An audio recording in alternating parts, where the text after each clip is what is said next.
Shelle, happen. We don't trust them. Nigerian soldier rejects fresh move by the government to deploy repentant terrorists in military operation. Nigerian soldier fighting insurgents in the northeast have reportedly raised concerns over an alleged Borno state government directive requiring troops to work alongside repentant Boko Haram fighters recently reintegrated under its de-radicalization program. One soldier said many troops doubt the sincerity of the reintegrated fighters, citing past security breaches. The government wants to prove the program is working. So some of these repentant Boko Haram members are being attached to security groups that work with troops in operation, he said. But many of us are uncomfortable with the arrangement because there have been cases in the past where information leaked and operation were compromised. Trust is a major issue. Another source said soldiers sometimes keep the former insurgents separated within military facility due to lingering distrust. We don't trust them completely. There have been too many incidents in the past, he said. Yet now, there is pressure for us to work closely with them during our mission. Ṣé àwọn Nigeria Army, àwọn soldiers wa tí wọ́n lọ kojú ogun àwọn terrorists.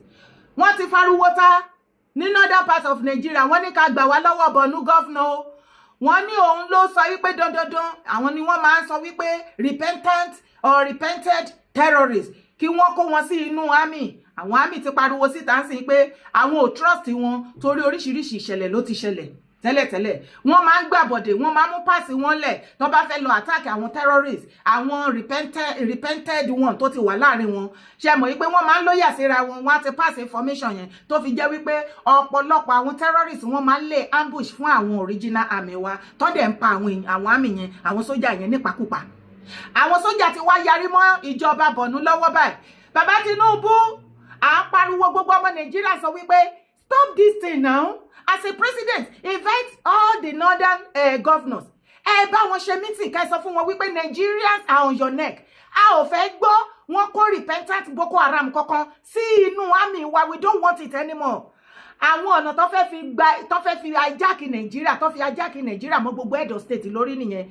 Baba Tinubu, remember, he who controls the gun controls the government. Àwọn terrorists ni wọ́n kó sí inú iṣẹ́ army tí wọ́n pa àwọn original army tó jẹ́ wípé àwọn tí ẹ wá lè fẹ́ recruit àwọn new one. Share anybody any turn up wa ní south ẹ ló ológan ni ká lọ kó wọn sí ẹnu terrorists. Ṣé ti rí wọn sìn àwọn army tó wà ńbẹ̀ náà fariwo tai. But kọ́rọ̀ mi lè yẹ jọ tẹ̀lé mi wá wo video yìí. Forget I'm from the southwest. I believe absolutely in the principle of power rotation along the axis of the pendulum. When it goes to the north, it can do the 8 years there. But when it down comes to the south, we must do that 8 years. You know why? Because if you guys don't stand for that now, your generation will find it very difficult to be able to get presidency. How?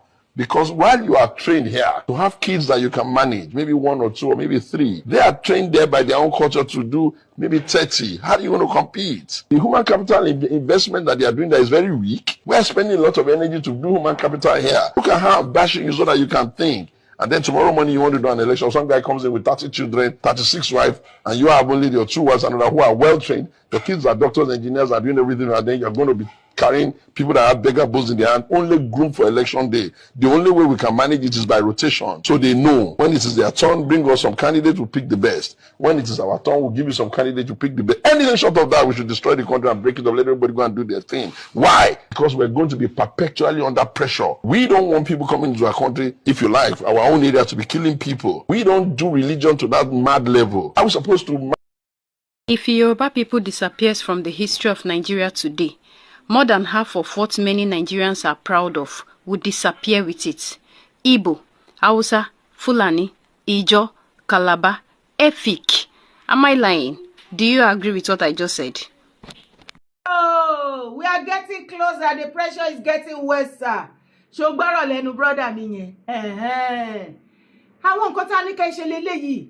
Nǹkan tó bá mú àwọn northern leaders and all that tí wọ́n bá ayé Nàìjíríà jẹ́ gbogbo bí ayé Nàìjíríà ṣe bàjẹ́ lẹ́ni ọwọ́ àwọn northern ni. Yes, ìwọ àtẹ̀mí mọ̀. Okay, terrorism tó gba gbogbo Nàìjíríà kan tó ń wọnú ilé tó lọ jí àwọn èèyàn tó ń gbé àwọn èèyàn. Yo, ṣé àwa south la ṣe àwọn northern ní àwọn náà ṣe terrorism àwọn náà finance ẹ̀ àwọn náà kó wọn síta pé kó má jẹ́ kí Nàìjíríà kó lálàáfíà nítorí wọ́n fẹ́ máa control gbogbo head of state tó bá jẹ́ tó bá gbẹ́láyé bàbá wa yìí wọ́n jọ reach agreement ni according to the northern leaders and the southern leaders and elders wípé o tí náà ti bá ṣe tó bá produce candidate wọn o kó wá ṣe 8 years as a president tó bá ti ṣe 8 years tán kó tún kọ south náà kó yí south o kó present candidate wọn pé òkè ẹ̀yin northern o àti mú candidate ti wá o kó dẹ̀ dìbò kó dẹ̀ wà ń bẹ̀ kó náà ṣe 8 years ṣùgbọ́n rárá notice wípé kò sí ìgbà tí àwọn northern bá wà ń bẹ̀ as head of state tó jẹ́ president ṣẹ́yìn ti rí southern kankan nínú politician tó ń gbógun ti wọn as a matter of fact èmi sọ nípa ìran mi tó bá fẹ́ sọ̀rọ̀ nípa northern leaders tó bá yìí wà lórí oyè àwọn leaders and elders south west ilẹ̀ Yorùbá wọn ò fẹ́ dá sí wàá máa gbọ́ àwakọ́lá wà ń bẹ̀ a lè dá sọ̀rọ̀ tó wà ń bẹ̀ a lè ṣèjọba fẹ́ni tó wà ń bẹ̀ bó ṣe ń ṣe náà la ṣe máa gbà á kéde kan àbí mo parọ́ ìgbà tí Buhari wà bẹ̀ despite the fact pé tí ò bá ṣọpẹ́ lọ́pẹ́ Ọlọ́run ọpẹ́lọpẹ́ bàbá Tinubu ó ṣe kíní lulẹ̀ ó ṣe kejì lulẹ̀ ó ṣe kẹta lulẹ̀ lẹ́ẹ̀kẹrin ó bú sẹ́kún ó ní máa bọ̀ ń bí ṣó o ní nǹkan tó máa ṣe fún orílẹ̀-èdè Yorùbá abọ́ ti gbàgbé gbogbo statement yẹn lẹ́nu bàbá nígbà tó lọ sógun state tí eléyìí tọ́rọ̀ yẹn fi jáde pé eléyìí of Ogun state èmi ló kọ ẹgbẹ́ kíní yẹn wá so northerner tó bá ti wá di time ìgbà tí ó kan àwa south báyìí tó jẹ́ wà la wà ń bẹ̀ bí ti bàbá Tinubu wọ́n á wá fẹ́ kó jẹ́ wípé south yẹn náà southern leader yẹn ó ní láti wá máa forí sábẹ́ wọn kó yìí jẹ́ pé àwọn náà máa control ẹ̀ ìgbà tí àwọn candidate tí wọ́n tó kan rotation ti north o ṣé south ṣó control wọn ṣé ti rí irú àwọn èèyàn tí wọ́n jẹ́ and these are the things tá a sọ fẹ́yìn leaders and elders wa ọ̀pọ̀ gbogbo atrocity tí àwọn northern leaders and elders tí wọ́n kọ̀ sí fún Nàìjíríà tó bá pariwo economic problem lẹ́ni northern náà gbé wá sínú bẹ̀ àwọn ni wọ́n fún gbogbo owó Nàìjíríà ṣé wò ń gbọ́ gbogbo wọn tí àṣírí wọn tún ní ìjọba Buhari gbogbo àwọn Buhari ètì bí wọ́n ṣe kó owó jẹ́ trillions of naira àìmọye millions of dollars and how do you expect kí irú country bẹ́ẹ̀ kó lówó nínú account à ń sọ fún yín wípé kan fi sísì síbẹ̀ ìgbà tí wọ́n rí ìjọba Tinubu control okay wọ́n wá wò wípé as normal way tó máa ń lò kí ni weapon wọn o terrorism wọ́n bá da àwọn terrorist boys wọn síta kọ́ máa hàn wá léèmọ̀ èmi tí mo ipa máa débì láti ìgbà tán ti ṣe swearing fún bàbá Tinubu tó bá lọ wo àwọn fídíò mi gbà yẹn kò yẹ kó yà wá lẹ́nu kí ló ṣe kí ni problem àwọn northerner kí ni ìṣòro wọn ṣùgbọ́n tó bá gbàlàyé lẹ́nu bàbá mi yìí ọ̀rọ̀ tó wà bẹ́ẹ̀ nìyẹn ṣebí nǹkan ta ti sọ láti bẹ̀rẹ̀ láti àìmọye ọdún nìyẹn ìgbà tí northern náà bá ti fẹ́ fọwọ́ síbi tọ́wọ́ ń gbé tí wọ́n fẹ́ realize pé àwọn nìkan kọ́ náà ní Nàìjíríà tó máa pariwo wọ́n Nàìjíríà bọ́ọ̀ ti ẹ̀sọ́ mọ́ nísìn kò àwọn ò ní dúró dìgbà tí northerner tó máa wá ṣe kí ni tó máa contaminate àwa southerner tá a máa kọjú ìjà síra wa nítorí ẹ̀sìn àbí torí nǹkan kan kò dìgbà táwa bá ṣèṣì àwọn èrò Yorùbá kì í ṣẹ̀sìn a kì í ṣe wèrè mẹ́sìn àgbà wèrè mẹ́sìn ẹ̀sìn tá a bá ń ṣe ẹ̀sìn ṣẹṣẹ tá a bá ń ṣe ẹ̀sìn mùsùlùmí àti kìrìsìtẹ́nì a kì í bára wa jà ọmọ ìyá ni wá christian fẹ́ muslim fẹ́ oníṣẹ̀ṣe àjọ fẹ́ra wa à ń kọ́mọ lùbọ́ tó bá bímọ tó ń wá fún lórúkọ oríṣiríṣi tọmọ bá dàgbà òun ló máa mẹ̀sẹ̀ lè tó fẹ́ ṣe it's not by fire this is bí ilẹ̀ Yorùbá ṣe rí lélẹ̀ tó bá wá ti wá sọ wípé àwọn ò fẹ́ kò tẹ́ àwọn lọ́rùn bẹ́ẹ̀ bàbá mi yẹn ti sọ ẹ jẹ́ kó ní kálukú máa lọ kí wá ní nǹkan ta ṣe pariwo pé ká pín ṣe báwọn nǹkan ta rí nìyẹn ta ṣe sọ pé ká pín kì í ṣe pé bí a hate anybody àbá hate bàbá Tinubu lọ́dún náà lọ aláà nígbà kan rí ìkọ̀kọ̀ ṣe wọ́n jẹ́ kan rí ìkọ̀ṣe tí ò bá yẹ pa gidi àti ọgbọ̀ngbọ́n tí bàbá yẹn fi ń ṣe nǹkan tó ju wọ́n dé rí pẹ̀lú nǹkan kékèké tí wọ́n ṣe yìí òun ló ń lọ lọ́ọ̀kan yẹn àìwọ́ àtẹ̀mí dẹ̀ ti mọ̀ wípé bàbá Tinubu ò ní gba àbọ̀ lọ́wọ́ wọn débi àwọn náà dẹ̀ ní fún lódidi erin àtẹrin wọn kàn ó ti di dandan ká feel it yẹn bọ́n ti ń feel ẹ̀ ní northern part of Nigeria bẹ́ẹ̀ làwa náà feel ẹ̀ ní south torí wípé irin àtẹrin ń gúnra wọn lọ́wọ́ you see what is happening ẹ má jà dọmọnù pẹ̀lú omi ìwẹ̀ I keep saying àwa Yorùbá la ní sí ọwọ́ lọ́wọ́ ẹ̀ bó bá jẹ́ ọmọ Ìgbò ló wà ńbẹ̀ bí ó ṣe nǹkan kan àwọn ọmọ Ìgbò àwọn ní sọ̀rọ̀ Buhari wà ńbẹ̀ kò ṣe nǹkan kan kí lè rè tẹ́ ẹ jẹ́ upon the promise tó promise bàbá Tinubu wípé tóun bá débẹ̀ òun máa ṣe nǹkan ribiribi sí orílẹ̀-èdè Yorùbá bàbá Tinubu padà sọ síta wípé ẹ̀ẹ̀kan táwọn pè tán lọ rí tán try láti sọ fún pé bó ṣe ń ṣèjọba wọn ló blast àwọn ni ó dẹ̀ tilẹ̀kùn ó fi kọ́kọ́rọ́ pamọ́ àwọn òde tọrọ nù kí náà tọrọ ẹ̀ fúrádé nùnù ó ti mọ̀ pé bẹ́ẹ̀ nìkan kọ́ là ń lọ kọ́ ló máa ṣọ́ wa. Afenifere backed Igbo in anti-banditry fight. The Pan-Yoruba Socio-Political Organization, Afenifere, on Thursday defended the Yoruba Nation agitator, Sunday Adeyemo, popularly called Sunday Igboho, over his action to ensure that Yoruba land is freed from banditry and terrorism. The group also called on those threatening the activists to keep the peace, insisting that Igboho was fighting banditry, not ethnicity. In a statement issued by the National Publicity Secretary Jare Ajayi in Ibadan, Oyo State, Afenifere said Igboho was not threatening any particular ethnic group, but individuals and groups who engage in terror acts in Yoruba land.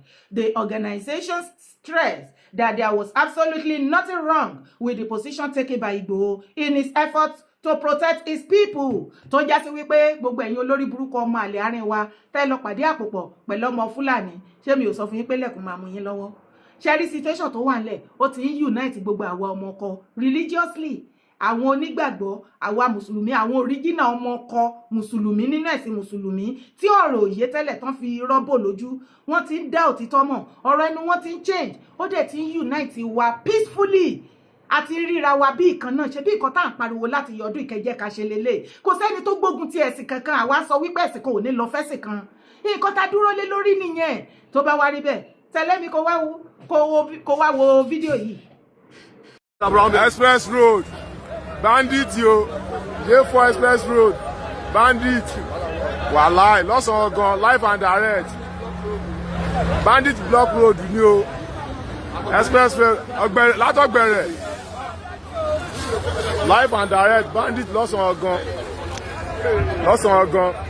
Ọlọ́run ṣáà ti yọ wá gbogbo àti sèfù lọ́sàn-án live and direct ni o lọ́sàn-án gan.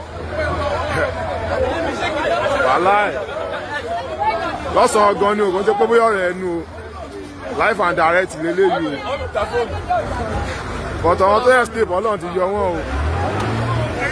Wàláì. Ẹ ti súnmọ́ ọtọ́. Ọlọ́run ṣàánú o. Àti sèbù. Bandit ni o, live and direct ni o, lọ́sàn-án gan ni o. Lọ́sàn-án gan ni o, kò ń ṣe pé òru o. Wọ́n pa pẹ̀lú. Ẹ jẹ́ kó máa lọ tí wọn. Lọ́sàn-án gan ni o. Ó lọ bẹ́ẹ̀ bandit ni o. Àwọn èèyàn escape o, àwọn tó máa kó lọ ti kó wọn lọ o. Ojúlásọdé, wọ́n ní oògùn. Láàárọ̀ yìí. Yes. Àyùkò kó tẹ̀ èmi náà kò mọ̀ jẹ́ kó máa kọ̀ ọ̀sẹ̀ náà pé ó jí wọ́n fún ní information yẹn ni lórí sáré jí lórí mi ló ti ṣe. Lórí mọ́jú ló ṣe. Oyin gbọ́ lọ́dọ̀ mi ò tí gbọ́ tán. Wọ́n àtàkì bàbá Sunday Igboho. Ó ló serious gan. Gbogbo ọmọ ẹ̀yìn ẹ̀gbọ́n náà ṣe léṣe. Gbogbo ọmọ ẹ̀yìn ẹ̀gbọ́n ló fara gbọ́ta. Jésù. Wọ́n mọ̀ pé kì í yẹra àwọn bí òbérédé wọ́n náà ní oògùn Fúlàní gbórọ́gbọ́n wọ́n ní oògùn. Ṣùgbọ́n wà ló ti wá dé báyìí. Àwùjọ bẹ́ẹ̀ gbogbo òun lẹ́yìn máa sọ bẹ́ẹ̀ ìtọ́ láti bí ìjẹta ló ti wà ní ugbó. Bẹ́ẹ̀ ni mo rí fídíò yẹn pé ike bàbá yẹn ti wà nínú ugbó láti bí ìjẹta. Yes, ó ti wà nínú ugbó.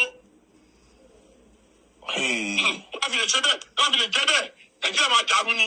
Nàìjíríà wọ́n là àwùjọ máa lọ sí ìlú wọn ní sàmánà oníkálukú máa ń fi jẹ́rìí tirẹ̀. Láti lè jẹ́ bẹ́ẹ̀, oníkálukú máa ń fi jẹ́rìí tirẹ̀ lọ́wọ́ yìí ni oníkálukú máa lọ sí ìlú ẹ̀. Nàìjíríà máa pín ní láti lè jẹ́ bẹ́ẹ̀. Kí ariwo tá à ń pa látijọ́ ẹ̀. Láti lè jẹ́ bẹ́ẹ̀. Àánú báyìí kárẹ́ lọ. Nàìjíríà oníkálukú máa pín sí i ni. Ohun tó máa pín Nàìjíríà ló ṣẹlẹ̀ yìí. Yes, onísọ́dẹ̀ Nàìjíríà tó máa pín. Ohun tí Tinubu ṣe, àwọn tí Buhari ṣe fúngbà yẹn, ẹ̀ṣẹ̀ ẹ̀ máa dé fún àwọn Fúlàní yẹn sí. Oníkálukú àwọn àgbẹ̀sẹ̀ lára wọn. Yorùbá ti ń jó àwòsùn mọ́. Ọ̀rọ̀ yẹn ti ń yé wa báyìí. Ṣebí àwọn ọ̀kan ta ti ń sọ láti jọ ọjọ́ yìí nìyẹn.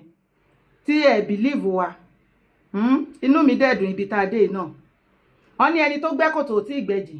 Ẹni tó kó sínú ò tí ì kàn lápá débi tó máa kán lẹ́sẹ̀. Tí mo bá ṣàlàyé fún wa pé kò sí kékeré ìrìn àjò.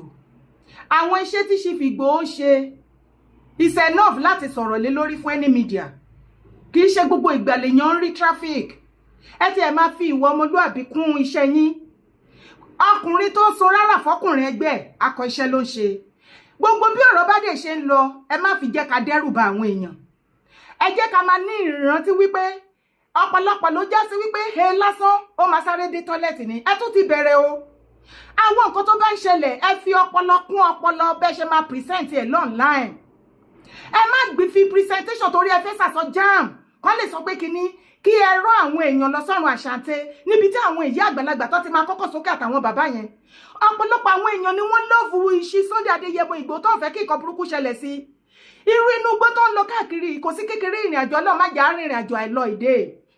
Ọkùnrin tó ń so rárá fọkùnrin ẹgbẹ́ akọ iṣẹ́ ló ṣe. Ṣebí nínú wọ́n pa àwọn èèyàn wa ànígbà. Ǹjẹ́ mo yẹ gbogbo gúrùpù security private security àtoríṣiríṣi tí ó ti jáde OPC Àgbẹ̀kọ̀yà Àwòkọ̀yà everybody èèyàn mélòó la rí lónìí báyìí. Fídíò ló ní kálukú ń ṣe kiri láti ṣúùtì múvì. Ṣé wáríṣì fi Ìgbòho tọ́lọ́run wá gbélé wa lọ́wọ́ tó fi ṣe kẹwàá ẹ̀.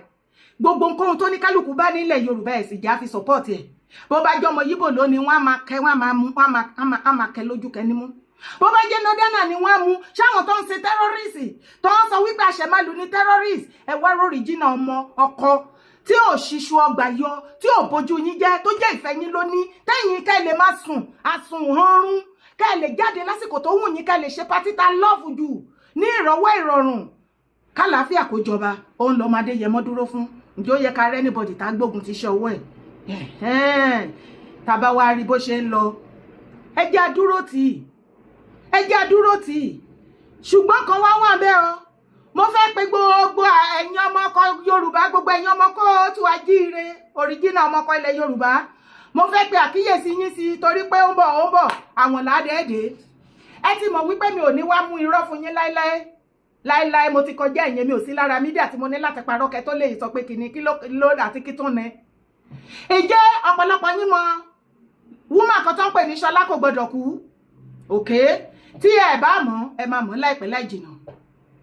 Orúkọ ẹ̀ á máa jẹ́ Ṣọlá kò gbọdọ̀ kú ìwọ tó bá wà nínú Yorùbá nation dáadáa orúkọ yẹn á rìn dí bẹ́ẹ̀ ó fẹ́ gbà wá kú owó ni mò ń sọ o ó gbá Ṣọlá kò gbọdọ̀ kú mò ń dúró de court letter látọ̀dọ̀ lọ́ọ̀yà ẹ sí ọ̀dọ̀ mi torí mo ní proof gbogbo nǹkan tí mo fẹ́ sọ nípa ẹ̀ pátá látòkèdè sálẹ̀ sórí lẹ́nu àárọ̀ yìí lásán tó lọ́kọ scam sí orí flyers tí Ìgbòho ṣe Sunday Adéyẹmọ aka Ìgbòho ṣà tí wọ́n pè mí tó ní kí n bá wọn wà in charge media tí ìwọ sọ wípé scam ni àsìkò tí tó tí gbogbo àgbáyé máa mọ èèyàn tó jẹ́ scam láàrin ìwọ Ṣọlá kò gbọdọ̀ kú àti èmi Yèyé Dára Kowee Akéde Oòduà kí n tó play voice note ń fún yín mo kọ́kọ́ fẹ́ pe àkíyèsí ẹ̀yin ìyá olóríire tẹ nífẹ̀ẹ́ Ìgbòho tẹ rí iṣẹ́ takuntakun àti ìyà tí ọmọ yẹn ń jẹ láti yọdún tí ọ̀run ti pè é torí ìpè ní tó o bá sọ wípé Ọlọ́run pè ẹ́ nínú iṣẹ́ ìgbàgbọ́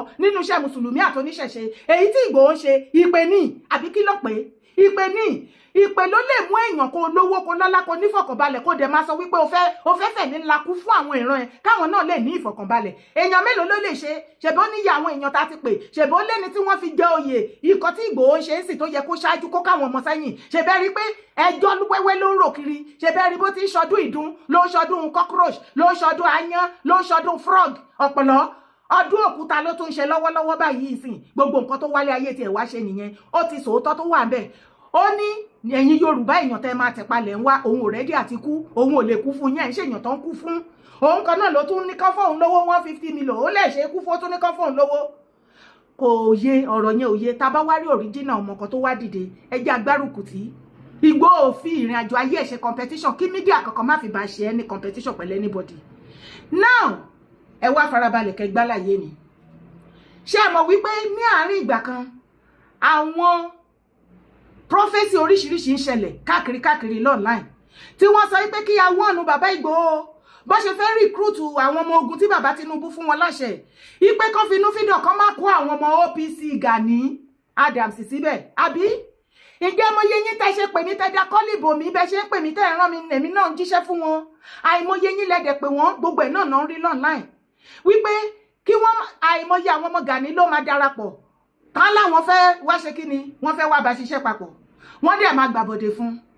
Mo fẹ́ fi àsìkò yìí sọ fún yín wípé báyé sọ̀rọ̀ ṣe mọ̀ wípé Ìgbòho nǹkan tó gbé dání ló fèsì ojú ẹ̀ nìkan ò lè rí gbogbo everything tán. Àwa kan ní láti bá wọn ṣiṣẹ́ kí gbogbo kinní yẹn kó máa lọ. Tẹ́ bá dẹ̀ wo èmi Dára Kowé láti yọdún tó ti ń gbọ́ mi nǹkan tí mi ìbá gùdù náà tí mi mọ̀ pé mi ò mọ̀ kankan pa èmi ò kì í bá wọn ṣagídí tèmi. Ọ̀rọ̀ sísọ ẹni mo mọ̀ tí mo fi lè sọ́pọ́ọ̀tì ó ní mo máa ń sọ. Tẹ́ bá ní kí n bá yín ṣí GoFundMe màá ní tó bá di bí ọ̀rọ̀ olówó ẹ̀yẹn yọ̀ǹda mi. Ẹ jẹ́ kí ọ̀rọ̀ yẹn ibi tí mo gùdù sí ẹ jẹ́ iṣẹ́ níwọ̀nba. Tẹ́ bá wá fẹ́ fún mi ní sọ́pọ́ọ̀tì látọ̀dọ̀ yín ìsókè. Èdè tí mo máa ń pè nìyẹn. Ṣọlá kò gbọdọ̀ kú. Mo ṣe flyers síta jẹ́jẹ́. Ìgbòho ní pé kí n ṣe flyers kí n recruit bí bàbá Tinubu ṣe sọ fún wọn pé kó lọ recruit àwọn ọmọ 50,000 kó bá wọn ṣiṣẹ́. Chief Ìgbòho fún mi ní àṣẹ kí n go ahead ẹ pè wọ́n tí mo bá parọ́. Wípé kí n bá wọn wà ìṣáàjì ìrù ẹkún media kó má bàa bà kíní yẹn jẹ́. Mo dẹ̀ mọ̀ pé mo gùdù side ibẹ̀. Ní ìjọ́wọ́ ìjẹrin wọ́n ló ti yá Dára ó yá lọ bẹ̀rẹ̀ sí ní recruit àwọn èèyàn. Mo dẹ̀ ṣe flyers síta. Ṣọlá kò gbọdọ̀ kú gbé flyers mi. Ó gbé lọ sórí Facebook page ẹ̀. Ó bá cross ẹ̀ ó lẹ̀ ń wò yìí. Ó bá kọ scam síbẹ̀. Ṣọlá kò gbọdọ̀ kú ikú oró ló máa pa ẹ́. Ayé ìyá ẹ̀ ò dẹ̀ ní da. Òfò ló máa ṣe. Ẹ wá wọ mo lè inú mi ti ẹ̀dùnpọ̀ pè mí scam.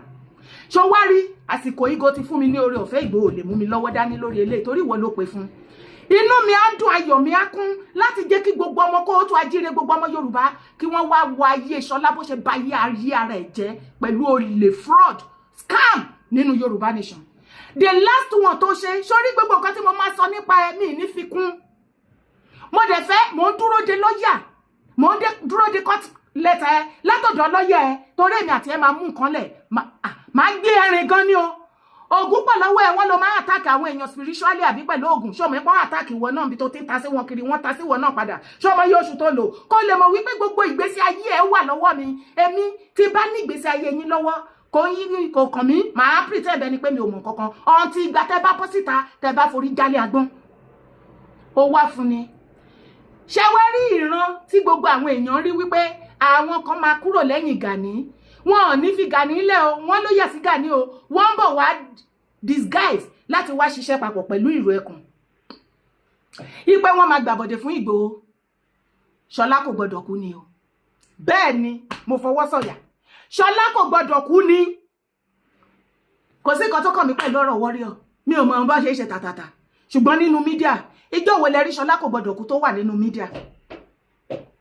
Torí awí Ṣọlá kò gbọdọ̀ kú wọ́n lòun ló recruit àwọn warrior ṣe fẹ́ gbọ́ kìkìdá àwọn ọmọ Gani ló lọ recruit fún Ìgbòho. Ṣùgbọ́n case anything bá ṣẹlẹ̀ láì dá sí Chief Sunday Adéyẹmọ Ìgbòho Ṣọlá kò gbọdọ̀ kú ní kẹ́ lọ mú. Kílà ìkan lára number 2 Gani Adams tẹ́lẹ̀ ni tó jẹ́ number 2 Ìgbòho sìn. Mo fẹ́ kí mo kàn san àwọn eléyìí I have no problem with killer or anybody. Ṣùgbọ́n Ṣọlá kò gbọdọ̀ kú tó mú ẹ wá tó jẹ́ èèyàn ẹ òun ló kó pópó dọ́dọ̀ ẹ. Ẹ lè pa mí o ọ̀rọ̀ pọ̀ ńlẹ̀ ṣùgbọ́n mi ní tí sọ̀rọ̀ ká lè mọ̀ pé kò sí gbogbo operation tá ìṣe ní gbogbo ilẹ̀ Yorùbá yẹn gbogbo kan tó ń dún ní Ọ̀yọ́ kò sí lè tí ò sí lọ́wọ́ mi. Ṣé orí yín burú ni? Ṣé fẹ́ ṣòfò ni? Dára lẹ́ ń bá ta o. Ẹ fẹ́ ṣòfò ẹ̀mí àti tara. Ṣùgbọ́n kọ́rọ̀ mi ká lè mọ̀ wípé mi ò wá fún yín ló fẹ́ kúkú ti mọ̀ mí tẹ́lẹ̀ kó tó dé ni. Ẹ kò wá fetí gbọ́ kékeré lásán ká lè mọ̀ wípé Ṣọlá kò gbọdọ̀ kú tí nǹkan kan bá ti ṣẹlẹ̀ sí Ìgbòho tó jẹ́ àbọ̀dè ẹ má ṣìírí ẹ̀ wò Ṣọlá kò gbọdọ̀ kú ní kẹ́ ẹ lọ mú. Òun ló recruit gbogbo àwọn ọmọ Gani láàrin àwọn ọmọ Gani gan ti dìjà láàrin wọn ẹ gbọ́ voice wọn bì tó sọ wípé Gani sọ wípé ọmọ OPC ọ̀dọ́ kọ́kọ́ ò gbọdọ̀ lọ sọ́dọ̀ Ìgbòho. Ṣùgbọ́n Ṣọlá kò gbọdọ̀ kú lọ kó àwọn ọmọ Gani gbogbo àwọn tó jẹ́ agitator tó jẹ́ warrior tí Ìgbòho mọ̀ tẹ́lẹ̀ tó ń bá Ìgbòho ṣiṣẹ́ gbogbo wọn ni Ṣọlá kò gbọdọ̀ kú ti sideline tó ti kó wọn dànù ìyẹn ò tí ẹ̀kan èmi ò ń ṣe warrior àwọn nọ́mọ̀ wọn lẹ́nu tiwọn ó bá wọn wá sọ̀rọ̀ ó bá wọn kan má sọ̀rọ̀ ṣùgbọ́n epo yí ọwọ́ bí àrùtì ẹ wá sí ọ̀dọ̀ tèmi Dára lórí ọ̀rọ̀ mídíà ibi táyé ìyá ẹ̀ ti bàjẹ́ nìyẹn ẹ wá gbọ́ wà lóòfẹ́ tó bẹ́ẹ̀. Lórí ẹ̀kùn kò ṣe fi lọ́mọdé lọ́wọ́ lórí ẹ̀kùn ṣe fi lájà lọ́wọ́ ọ̀rẹ́ ká mú ẹ̀kùn ká fi lájà lọ́wọ́ kò ní léwọ́ bàbá mi ẹ má bínú orúkọ tèmi ni Ọlálẹ́yẹ Abíọ́lá aka Inspector General Ọlọ́gẹ́ white man ọ̀dà àtúbà ìyáálé àdán election for Ààrẹ Ọ̀nà Kakanfò lóhùn ọ̀fẹ́ tó ti yé tẹ bá rò pé department kan tó wà níbi kó ló máa pe chairman ẹ̀wà chairman mi kò lọ́wọ́ sí pé kọ́ máa ń lọ sí ìlú ẹ̀kún ẹ má jẹ́ ká máa tún kiri lórí tí ẹ̀ka tún lọ lórí iṣu yìí a fi máa ń fa a lot of things ọ̀gá wa tó jẹ́ general commandant Àmùdá Jẹ́ńbẹ̀ Ajábalẹ̀ owó ní Ọbáfẹ́mi local government wọ́n pè mí Ọ̀yọ́ kan lọ́kà ẹ̀sìn pé wàá sí complex kan mo mọ ọ̀gá bẹ́ẹ̀ ṣe ń bẹ̀rẹ̀ mo lè kí ni mo court fún mi kọ́ mo wà pẹ̀lú CSP Alábí that's MFP 59 tó wà lájà wọn ni mo drive ń gbà ẹ̀ ló jẹ́ kí n court kọ́ tí ó jẹ́ kí n gbọ́rọ̀ wọn mo sẹ́ni tí máa délé máa pè wọ́n bọ̀dá wọn yára pé chairman kan gbogbo chairman kan ló ṣe nífẹ̀ẹ́ sí kinní yìí o ẹ tó bá fẹ́ ṣe ẹ jẹ́ ká mọ̀ pé yẹ̀sùn òun rẹ́dí láti ṣe kankárí àlọ́ ó kè ṣe irú àwa yìí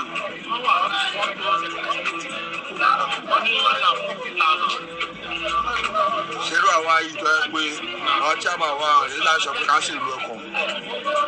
ẹ jẹ́ ń pọ̀ sí ẹ̀dẹ́bẹ̀ ṣé gbọ́ ṣé àmọ́ àwọn ò fẹ́ kí wọ́n ṣèrò ẹkùn Gani ti sọ fún wọn pé wọn ò fẹ́ àti gbogbo every OPC wọn ò fẹ́ rí ẹni OPC pẹ̀lú Ìgbòho ṣe bí àwọn àìmọye warriors brother wà tán jẹ́ akíkanjú ọmọ tó jẹ́ fresh people àtàwọn tó ti wà ńlẹ̀ tán ti wà nínú iṣẹ́ security tí wọ́n lè recruit fún Ìgbòho kí ló dé tí Ṣọlá kò gbọdọ̀ kú lọ recruit àwọn ọmọ ogun Gani sẹ́yìn Ìgbòho tó jẹ́ pé àwọn tó jẹ́ fresh wọn tó yẹ kó bá Ìgbòho ṣiṣẹ́ Ṣọlá kò gbọdọ̀ kú lé wọn dànù àwọn ọmọ ogun Gani tẹ́ bá rí gbogbo local government tí wọ́n ṣí tán ṣe gbogbo south west Ọ̀yọ́ local government Ìrẹ̀kùn Ondo local government Ìrẹ̀kùn gbogbo àwọn ọmọ Gani wọ́n jẹ́ kó yé mi voice note pọ̀ ńlẹ́ o mo kàn fẹ́ ká mọ̀ bó ṣe ń lọ ni wọ́n jẹ́ kó yé mi wípé ṣe rí majority àwọn ọmọ Gani tó wà láàrin àwọn ọmọ OPC tó ń bú Ìgbòho fẹnu Wugate oríṣiríṣi tó ń kàndẹ́mù iṣẹ́ àwọn tí Ṣọlá kò gbọdọ̀ kú ń bá ṣiṣẹ́ papọ̀ nìyẹn mo wá fẹ́ fi àsìkò yìí pé gbogbo family Ìgbòho pátápátá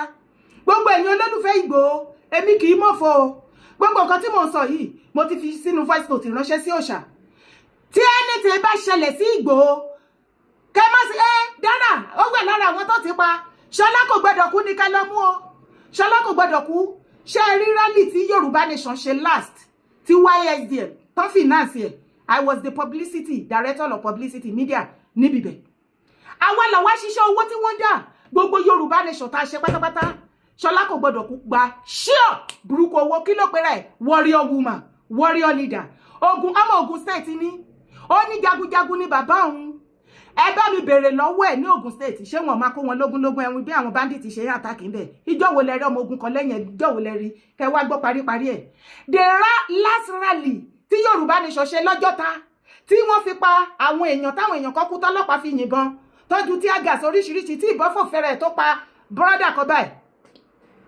Ṣọlá kò gbọdọ̀ kú ni o òun ló gbowó ló ṣe mí ti pẹ̀lú àwa YSDM statistic gbogbo bó ṣe gbowó ayé ẹ̀ ti bàjẹ́ gbogbo ẹ̀ ni máa gbé fún gbogbo àgbáyé lẹ́yìn eléyìí tí mo ṣe fún ẹ yìí tí mo bá tún rí tó dá sí ọ̀rọ̀ mídíà nínú Ìrẹ̀kùn ikú pa ẹ́ Ṣọlá wàá sùn ò ní jí mọ́ àbò lórí burúkú ni ẹni ìwọ jẹ́ gẹ́gẹ́ bí ìyàwó Ìgbòho àbí fámílì Ìgbòho tó ṣe jẹ́ wípé gbogbo nǹkan Ìgbòho ló fẹ́ ránṣẹ́ mọ́ tó fẹ́ máa control ikú òjijì ló máa kú ó lè ṣe fún àwọn warrior ìfẹ́ lódò àbí any other nítorí àtẹnujẹ àtàbòsí tó wálé ayé wá ṣe any other one of them it's not my business má bá wọn gbé wá sí side ọ̀dọ̀ mi ṣó fẹ́ ṣòfò ni ṣé orí ẹ burú ni Ṣọlá kò gbọdọ̀ kú ṣáyé ẹ ti bàjẹ́ ni ìwọ olè dollars ló fi gbowó millions of naira ó ní òun warrior leader ó ní kí Ìgbòho sún sẹ́yìn ó máa ń fi Ìgbòho gbowó ni ìwọ tó bá rí fídíò yìí ṣé ó ti fi orúkọ Ìgbòho wá gbowó lọ́wọ́ ẹ ẹ̀yin tẹ́ wà labroad ó máa kúnlẹ̀ orí burúkú kiri ni bóyá wà yẹn olóbùkú ni wèrè ni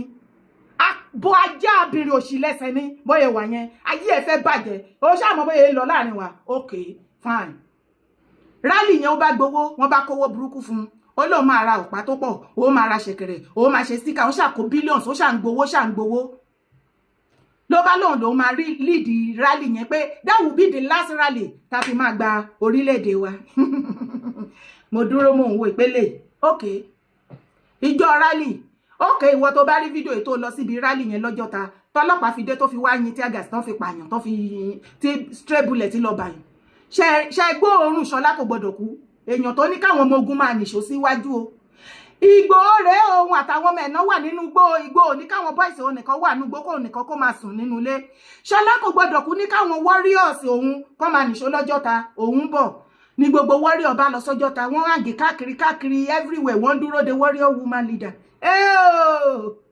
wọ́n máa rí o wọ́n bẹ̀rẹ̀ sí ní pé wọ́n pè kò gbé kọ́lẹ̀ anybody bí wọ́n ti ń pè náà pé YSZ ní YSZ káàkiri àgbáyé everybody dá fóònù bo ọmọ àlè olórí burúkú Ṣọlá ẹ̀ kò máa gbé o ṣe rí gbà tó di ìrọ̀lẹ́ alẹ́ pátápátá tó rí pé gbé tiregbe tó tẹ pa pípa ẹ̀ tó máa pa láàrin àwọn ọmọ tó ní kó lọ dúró dòun ìgbà yẹn ló tó gbé kọ́ọ̀lù àwọn kọ̀ọ̀kan ó ní àkàn má bínú ó ní nígbà tó dọjọ́ yẹn ó ní àìsàn onígbá méjì ló mú ó ní bóun ti ń yàgbẹ́ lóun bí gọ̀ọ̀rọ̀gọ̀ everybody bá wò pé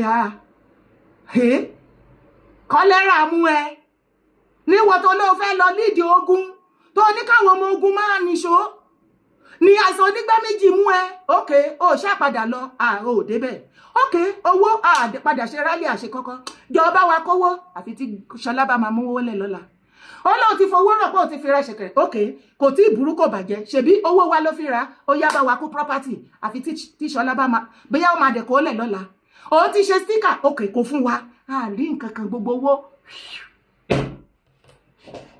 lórí burúkú òun ló ń pè èmi ní scam tó ní kọ scam sórí ìrù ẹkùn jẹ́ kí n wá sọ fún ẹ oní warrior ni ẹ jọ̀ọ́ gbogbo bá ṣe Yorùbá nation bó ṣe gbóná tó ìjọ wo lẹ rí Ṣọlá kò gbọdọ̀ kú tó become one media láàrin wa torí èmi ò rírí mi ìgbórí ó wá ní gbogbo nǹkan ìwọ ló fẹ́ ṣe kíá wọn ló ti lọ dá gúrùpù ìrù ẹkùn mídíà sílẹ̀ ó ṣe mídíà ò sí lára wa ò pìrìsẹ́ǹtì rí kò sẹ́nìbọ̀dì tó gbọ́rọ̀ lẹ́nu ẹ ó mọ̀rọ̀ sọ ẹlẹ́nu ṣìpò tó ó lè ọ̀bùn ìwọ yẹn ló wá pè mí ní scam mo kàn ní kí ṣàlàyé fún yín ni èyí tó kù dórí live show ẹ pàdé mi lálẹ́ lágbára lọ́wọ́ Ọlọ́run Ṣọlá kò gbọdọ̀ kú tí ẹni tẹ bá ti ṣẹlẹ̀ sí Ìgbòho ẹ̀yin èèyàn mi Ṣọlá kò gbọdọ̀ kú ní kẹ́ bèrè gbogbo ẹ̀yin tẹ ríran tẹ ní àwọn ọ̀tá inú OPC wọ́n máa kó sí ẹ̀yìn bàbá Ìgbòho pé wọ́n máa darapọ̀ wọ́n gbàbọ̀dẹ̀ Ṣọlá kò gbọdọ̀ kú ló lọ recruit wọn mo ti sọ tèmi mo sanwó sí má fi jẹun tó bá ti ṣẹlẹ̀ èmi ò ti Ìgbòho ìwọ̀nba iṣẹ́ tó ń ṣẹlẹ̀ mi fọwọ́ sí wípé kí n bá wọn promote ẹ o kí gbogbo ayé rí wípé jẹ̀nílì ló lọ́ọ̀fì ilẹ̀ Yorùbá kò síbi tí mo ti tì wọ́n o Ṣọlá kò gbọdọ̀ kú ló ń tì wọ́n o ṣé ó ti ń yẹ yín báyìí orúkọ tèmi ò yí padà Yèyé Dárákọ owó èkókókó akéde Oòduà àwọn òun ni mò ń jẹ́ ìwọ tó bá fẹ́ darapọ̀ mọ́ ìrù ẹkùn èmi dára ní ṣe Sunday Adéyẹmọ Ìgbòho fún ní go ahead wípé kí n lọ ṣe kí n bá wọn kó torí gbogbo mídíà tẹ rí oníkálùkù fi fídíò Ìgbòho wọ́n fi pawó sínú àkáǹtì wọn wọ́n fi ń control traffic ni a fẹ́ ṣe ìníwé little tita bá lè gádà nípa owó ká máa send ẹ̀ sí ká fi support ẹ̀ gbogbo wọn tó ń fi fídíò ẹ̀ tó fi make owó èlò náà rẹ́mìtì sákàǹtì ẹ̀ Ṣọlá kò gbọdọ̀ kú kò ní yẹ ojú ìdí tó bí ẹ ayé ìyá ẹ̀ ò ní dá lẹ́ẹ̀kan sí ṣé tí tó bá sínwé òmojú náà ni ṣó fẹ́ ṣòfò ni ọ̀fẹ́ ayé rẹ̀ fẹ́ pọ̀ rẹ̀ rá kí n mékì ti ṣe kí n mú ṣèpè kò ọ́ ṣe ayé rẹ̀ fẹ́ bàjẹ́ ní ayé rẹ̀ fẹ́ pọ̀ rẹ̀ rá o pàdé mi lálẹ́ orúkọ tèmi ò yí padà lẹ́ẹ̀kan sí Yèyé Dárákọ owó èkókókó ni mò ń jẹ́ má gbàgbé láti bá mi like fídíò kó bá mi share drop your comment bye for now.